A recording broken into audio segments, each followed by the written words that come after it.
But like there's one thing that they should have done differently that I think could have been the difference in this election. Now that it's been a couple of weeks since the election, I think it's a good time to talk about what Kamala Harris, the DNC, the Democrats could have done differently. So I'm going to tell you my thoughts, what I think Donald Trump did and the Republicans did masterfully. And then on the other side of this long intro, I'm going to share videos of a couple of content creators and polywonks that I believe did an excellent job summing up Kamala Harris's and Harris Walz campaign. They say that it's almost perfect. Like there's very few things that she should have done differently. Now I disagree to a certain extent. I feel like there's one thing that they should have done differently that I think could have been the difference in this election. So I'm going to tell you about what that is after I tell you what the RNC and what Republicans and what Donald Trump actually did. Obviously greatly because they won. Hi, really quick, if you're new here, my name is JJ Gatt. I converted this channel that I dedicated previously to Pinterest marketing, YouTube education, and content creator legal to, I'm calling it now, the Leopards Eating People's Faces Party channel, in response to this tweet from 2015, which says, a woman cries, I never thought the leopard would eat my face, as the woman who voted for the Leopards Eating People's Faces channel. Essentially just a pushback against Trump supporters and MAGA supporters who last week are finally actually Googling what is a tariff? Will my health care be taken away? Did Donald Trump commit SA? All these things that they should have researched before they voted for him, but they didn't because they were just laser focused on migrants, the transgender community, which is like less than 1% of the population, and a hope that Donald Trump's tariffs will actually fix their food prices, which by now, after they've Googled it, they realize no. After the manufacturing plants told all these workers, no Christmas bonus because we're getting ready for Donald Trump's tariffs. And they're like, darn it.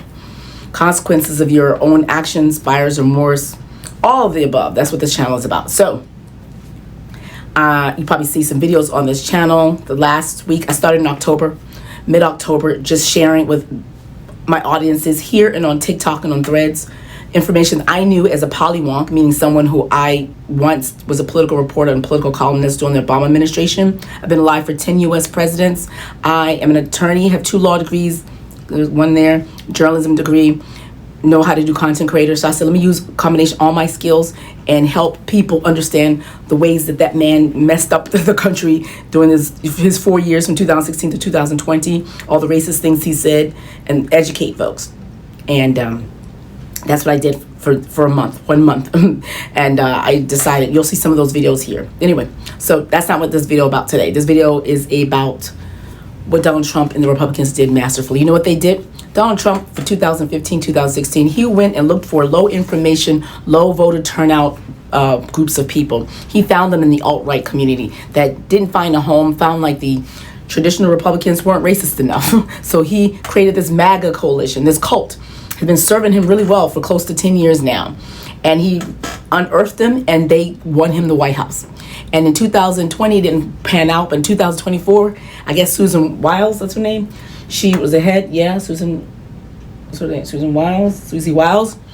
I don't know, she's responsible for it. She went and found another cadre of low information voters and Gen Z boys who barely were alive for his last term, don't really know what's going on. A lot of folks, blue voters, some men, and then he was able to use culture wars, focus on them. And what they did masterfully, Josh Shapiro in Pennsylvania instituted motor voter. We have this in Maryland where I am, where essentially when you go get the MVA to get your license renewed, you can automatically register for vote. So you have these folks who are really involved in the process, getting lots of registrations for them. They stole that from the Democrats' playbook. That's how DNC gets their voters.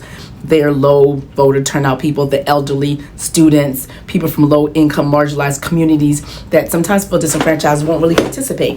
But if they make it easy for them, they will participate. So Republicans like, yeah, we can do that too. So I think it was Charlie Kirk from the Turning Point did a podcast recently, and he said they knew they were going to win when they saw that that they were getting registration, there was matching or outpacing the Democrats. But you have been on the ground, and your team has been unreal at Turning Point USA. Thank you. Tell me what impacted the youth vote the most for Trump.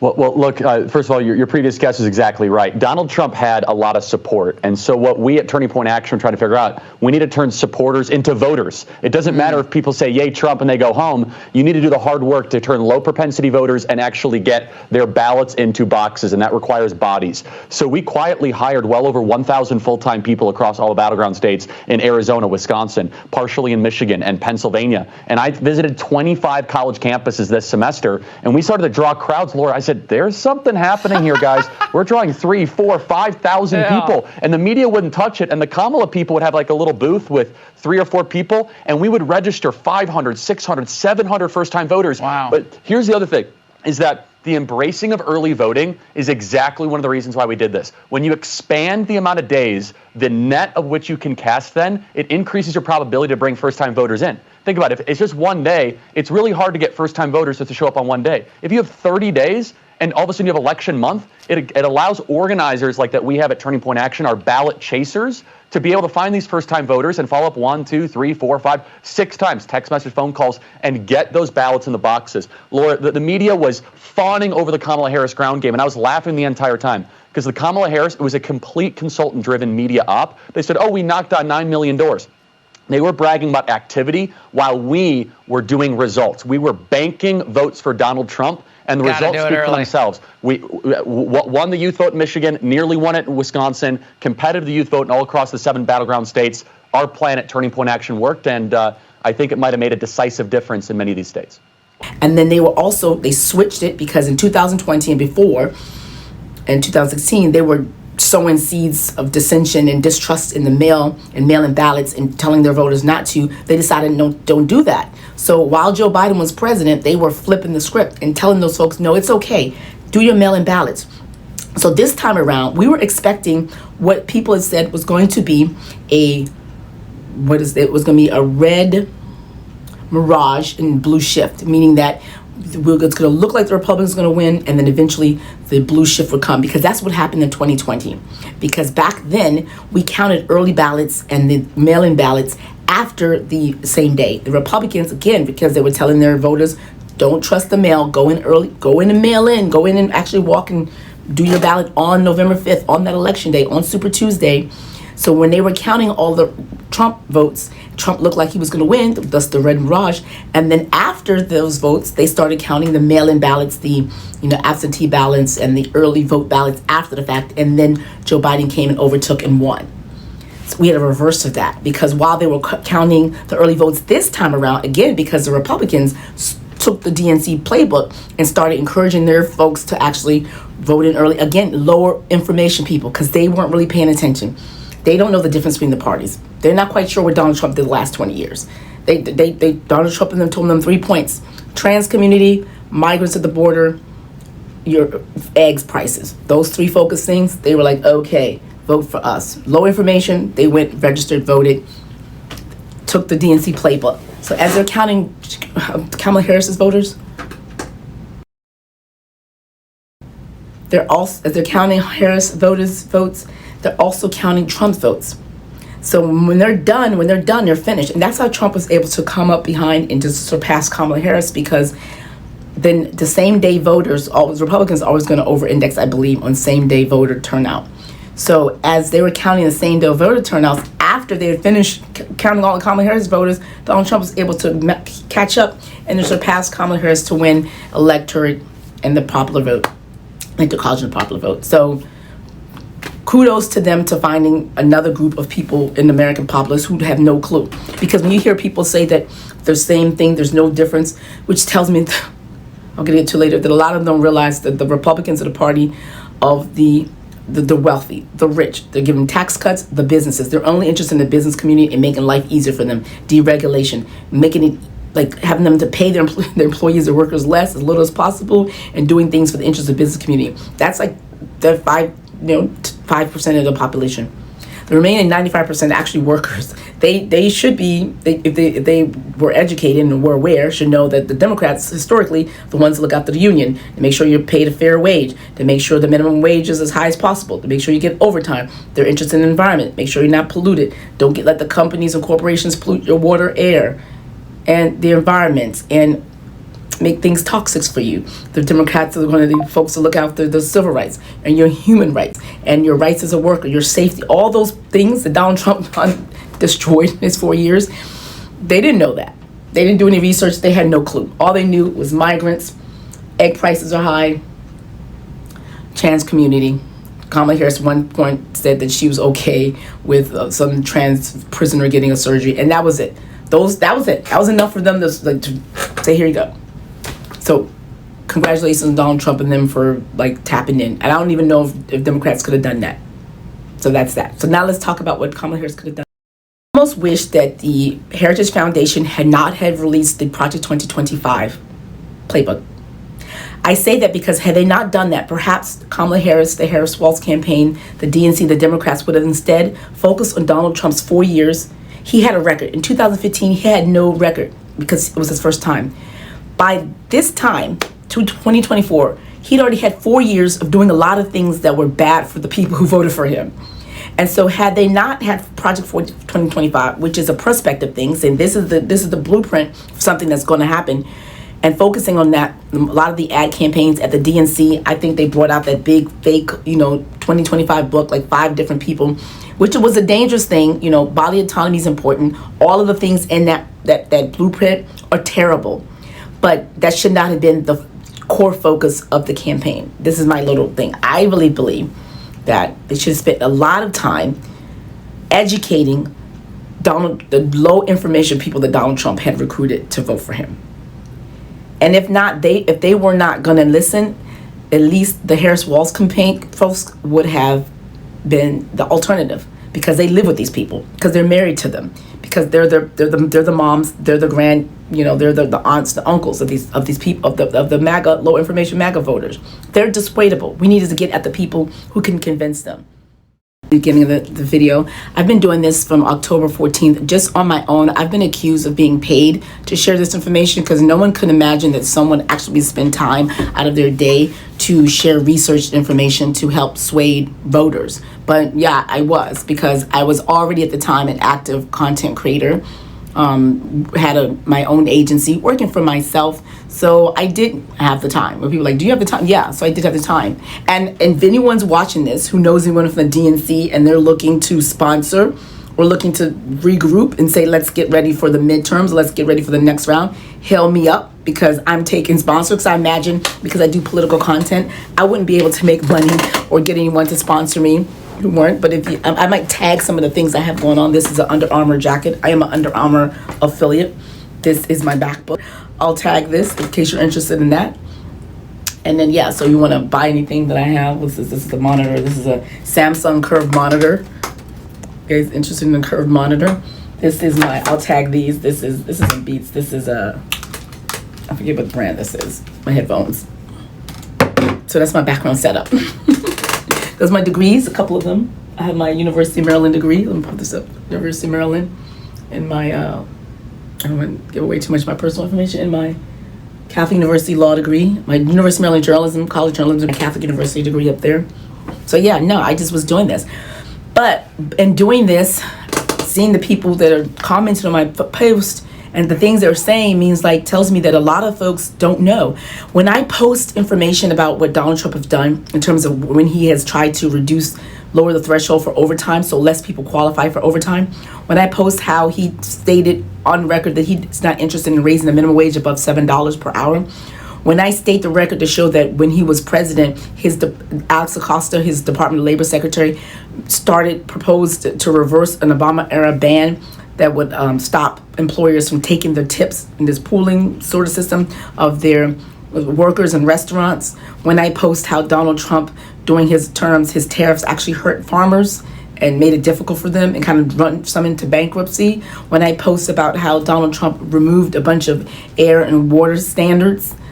When I post about how Donald Trump, during his administration, they failed to even investigate OSHA because, again, he's only interested in the workers. And because of he understaffed the OSHA, which is the department that investigates workplace safety, there were a lot of people who died in workplaces, and they didn't even publish when they were investigating as a deterrent for workplace violations. And so that encouraged people to say, oh, Trump's in office, we don't have to really care about safety. We don't have to keep those records. And they're not investigating. And they had more deaths. when I share how always that actually the Republican Party, Donald Trump, have consistently been only interested in the interests of the business class, of the folks who have assets, who have wealth, those people, not the majority of the people who voted for him. Like, his interests and policies are for them to the detriment of the people who actually vote for him. As I share and was sharing that information, the comment section were filled with Trump voters saying lies. You're spreading misinformation. That's not true. Shut up. Why were they saying it was lies? Why are they saying it's not true? Why were they calling it misinformation? Because they realized it was not good. They wanted me to stop. They said, stop doing this. Stop telling people. I don't know if they didn't want me to tell them. They didn't believe it. They didn't want to believe it. And so they were like, please stop. No more. This is not true. This is a lie. The fact that they called it a lie tells us all that they know that's bad. But it was not a lie. It was true. So if it is in fact true, them calling it a lie say they know it's bad. So that means it's bad. And had they known it was bad, had people who around them told them more. So I really feel like the campaign, I really loved Kamala HQ. I'm gonna put some links here. Scroll here. I'm just gonna be a low edited video, but I'm gonna at least put Kamala HQ. What they did was funny. She hired, I think they were like young millennials and maybe some Gen Zs, kids who know the social media. And so Kamala Harris off the back was like a hit on social media.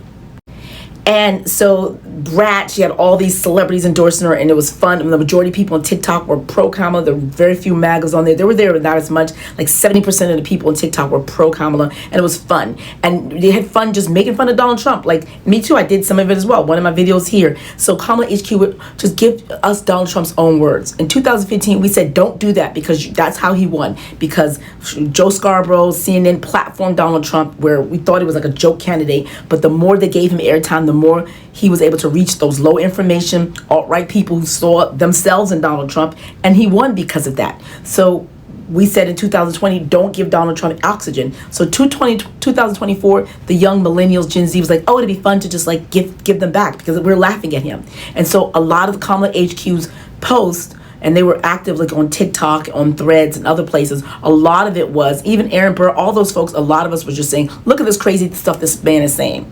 They were just laughing at him. Look at this. But that was it. So their whole campaign was two things: Project 2024, and then laughing at Donald Trump's, his cognitive decline, his flubs and blubs, his vitriol, his toxicity. All that was doing was actually amplifying the people that the RNC, the Susan Wiles woman, had already identified as low information voters, they already had hooked them in with those three talking points: migrants, egg prices, and trans community. They hooked them with those 3 points, hooked them in, and said, we got y'all. That's all you have to worry about. If you see them making fun of us, that's what they do. Ignore them. So they have their voters locked in. We're just busy laughing at them and talk about Project 2025, a prospective thing that isn't to come, and thinking they care about it. They're like, it is not here yet.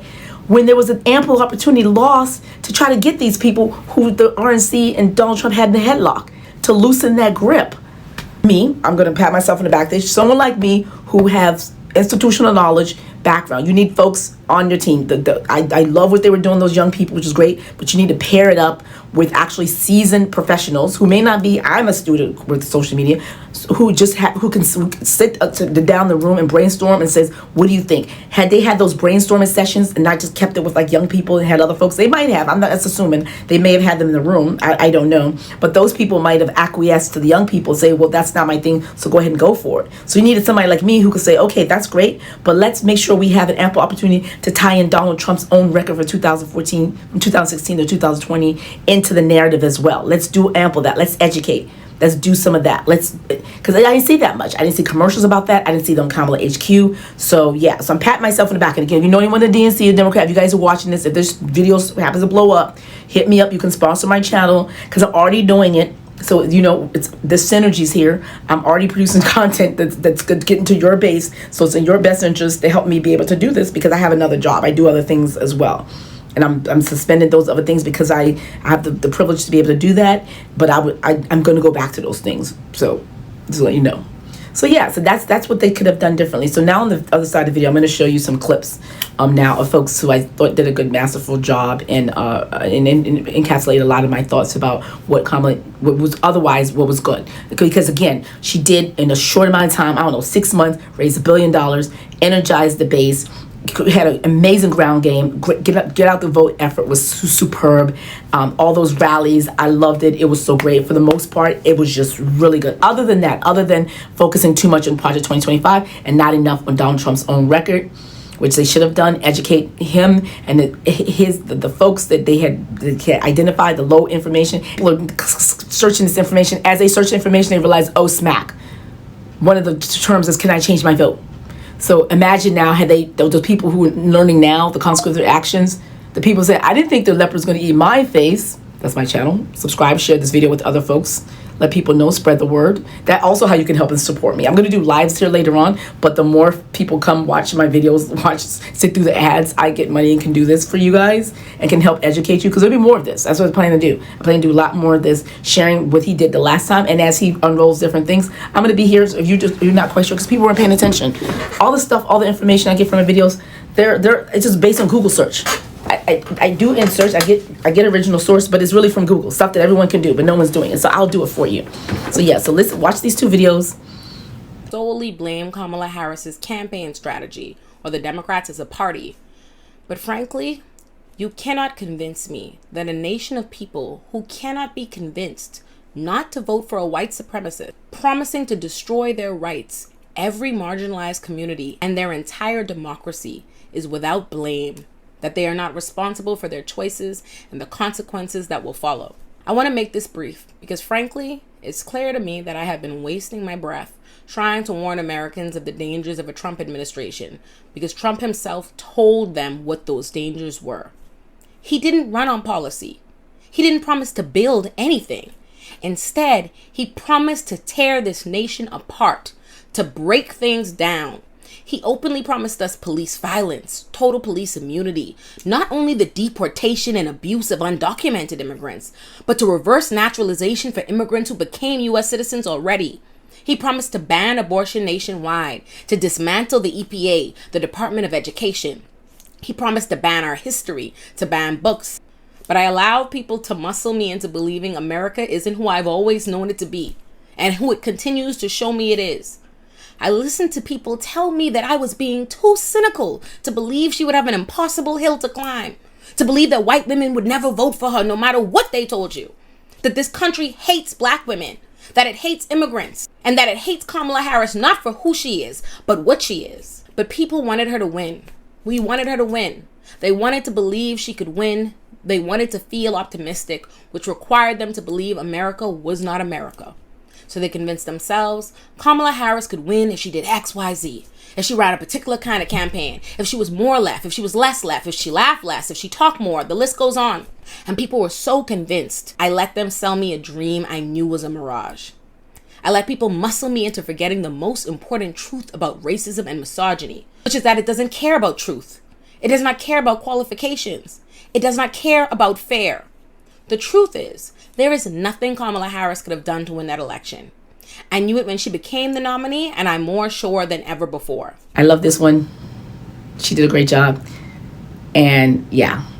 5 bad takes on the 2024 election. Number 1, Kamala Harris ran a bad campaign. Nah, the latest estimates show Harris will end up with about 76 million votes. That's more votes than Obama got in either of his 2 elections, more votes than Hillary Clinton got in 2016, and more votes than Trump got in 2016 or 2020. We're judging her based on Joe Biden's extraordinary turnout of 81 million votes in 2020, but those numbers shattered all existing records. As for the Electoral College, Trump will end up with 312 electoral votes this year, about the same as Biden in 2020, who got 306. But let's not forget what Harris accomplished. In only 107 days, she set up her own campaign operation, locked down the delegates for the nomination, picked a running mate, staged a successful convention, beat Trump in the debate, raised $1 billion, rolled out her policy positions, crisscrossed the country, picked up major endorsements, generated more enthusiasm than any Democratic nominee since Barack Obama in 2008, and will end up with 2 million more votes than Trump got when he ran as an incumbent president 4 years ago. In fact, in the swing states of Wisconsin and North Carolina, Harris got more votes than Biden did 4 years ago, and in Michigan and Georgia, she got more more votes than Trump got in 2020.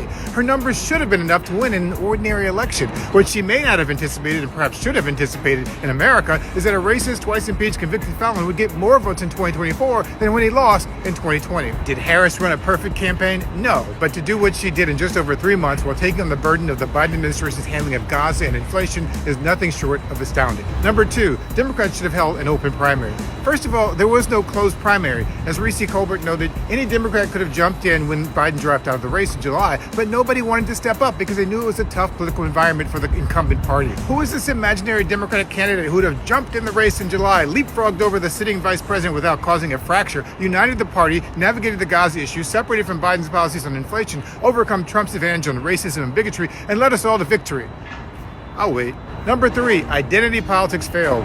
Wrong again. Kamala Harris made a conscious decision not to emphasize her race or gender and barely spoke about either one. It was Trump who talked about her turning black, lied about Haitian immigrants eating dogs and cats, and held a racist hate rally at Madison Square Garden 2 weeks before the election. As Eddie Glaude said, Trumpism is identity politics, and that worked for him. White identity politics helped him turn out millions of angry Americans to vote. But when white people lean into their identity, as they have for the past 6 decades by voting exclusively for Republican presidential candidates, they don't call it identity politics. They just call it politics. Number 4, it was all about the economy.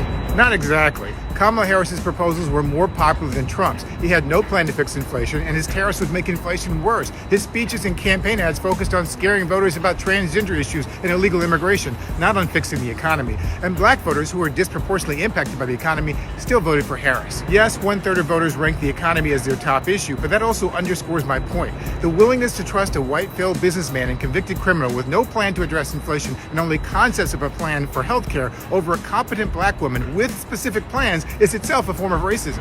The fact that we have to work twice as hard to get Americans to listen to an accomplished black woman over a mediocre white man is white supremacy. The fact that people excuse Trump's 3 million job losses during his administration but penalize Harris for not being perfect is white supremacy. And the fact that we're even susceptible to Trump's misinformation is a result of hundreds of years of racist white supremacist programming that has taught us to believe white men and discredit black voices. There's a reason why white men are only 30% of the population but 98% of all U.S. presidents. It's not because they're the only ones qualified, it's because we've been conditioned to believe that the white man's ice is colder. Number 5, Democrats ignored working class voters. Nope, most black voters are working class, and we voted overwhelmingly for Kamala Harris. Harris offered $6,000 tax credits for new parents, $45,000 for new homeowners, $50,000 to start a business, an opportunity agenda for black men, an increase in minimum wage, penalties for corporate price gougers, and support for labor unions. Trump did none of that. It doesn't take a genius to figure out which party and which candidate is on the side of the working class. Is it the middle-class black woman who worked at McDonald's to pay her way through an HBCU, or the rich white guy who spent his childhood being chauffeured around in his daddy's Cadillac, got his campaign bankrolled by Elon Musk, and put on a McDonald's apron to pretend to work for an hour, but refused to answer a basic question about the minimum wage? And if Democrats really did abandon the working class, why did Harris win voters who earn less than $30,000 a year? That's the group most affected by the price of groceries, and they still voted for her. So those are the 5 bad takes. Are there lessons to be learned for 2028? Absolutely. Is this the end of the Democratic Party? No. Democrats lost to Trump in 2016 and came back 4 years later and beat him decisively. Does Trump have a mandate to do whatever he wants for the next 4 years? Hell no. No more than Joe Biden did, and Republicans tried to block him every step of the way. While we analyze all the data, Trump is busy trying to ram through recess appointments for his cabinet, intimidate federal civil service workers, and implement Project 2025. We've only got 2 months until Inauguration Day, folks. Let's use this time not to fight each other, but to fight the threat that looms ahead. What do you think? Let's talk below. Subscribe. Watch this other video in the playlist next.